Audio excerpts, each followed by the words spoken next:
Pokok dan atau wongormu.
Wangi kakak pokok sobut pambuh marang aku Raden Podang Binorian Podang kuning dasmu Podang Binorian pek keroyokan gue sing ngajari rusak-rusakan aku tuh bantu karo kakakku kakak pokok Swatawa tandingmu pecah sirahmu kowe hei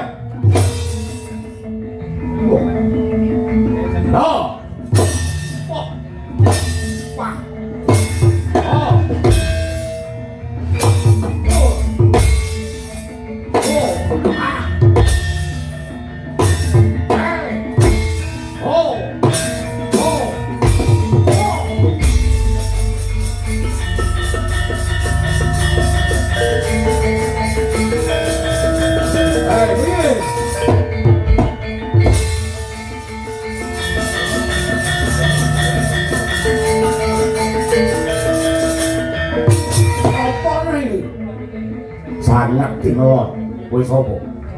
Surtayu raminggat lugateng dasmu maju. Wah. Wah.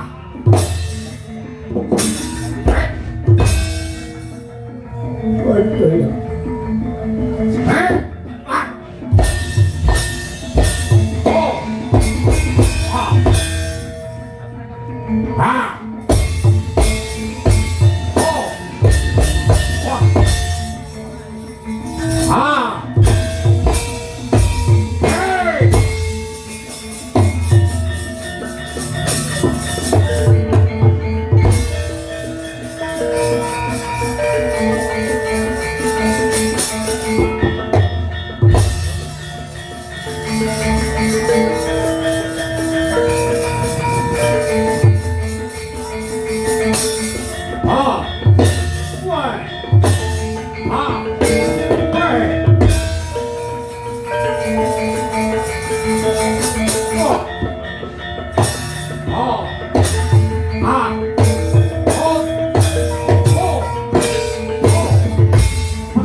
Karya wangsit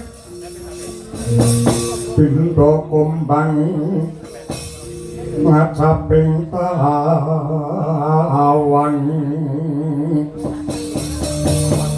susuh angin ngending gone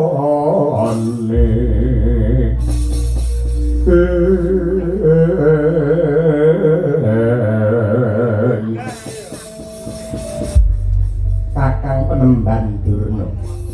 Adipati Harya Sengkuni piye Ki?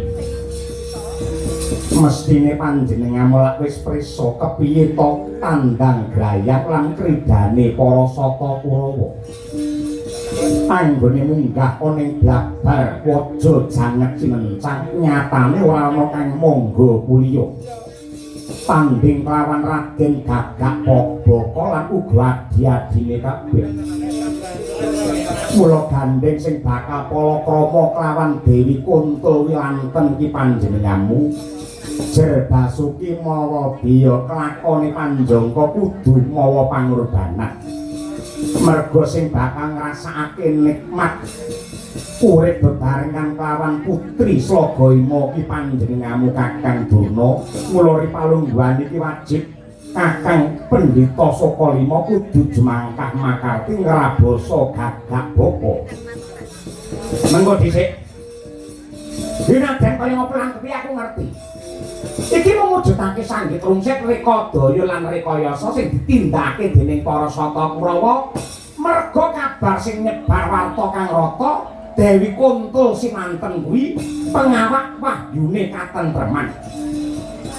Kula yektine bab iki cengkah lawan batinku ora ana ceceking rasa anggengku kepengin malakrama lawan putri kok Sekaring Kedaton Slagayama iki.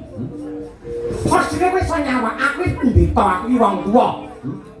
nyibarate srengenge wis diliwatane jagat kula ning ndi parane bakale sumewa nang ngarsane Gusti ing nyipta jagat panjenengan reka-reka rabina iki arep golek apa aku nyatane iki lak ngerti karo babakan katresnan piye katresnan kuwi tembunge mentereng cinta piye sing sinebut cinta kuwi dari sawah turun ke kali pandeng ora tekak cukupe aku mau yen kudu kon kanca bakah lawas sing jenenge Gagak Boko menang ora kondang kalah malam babar wirang tur aku wis niteni malambang makaping-kaping sing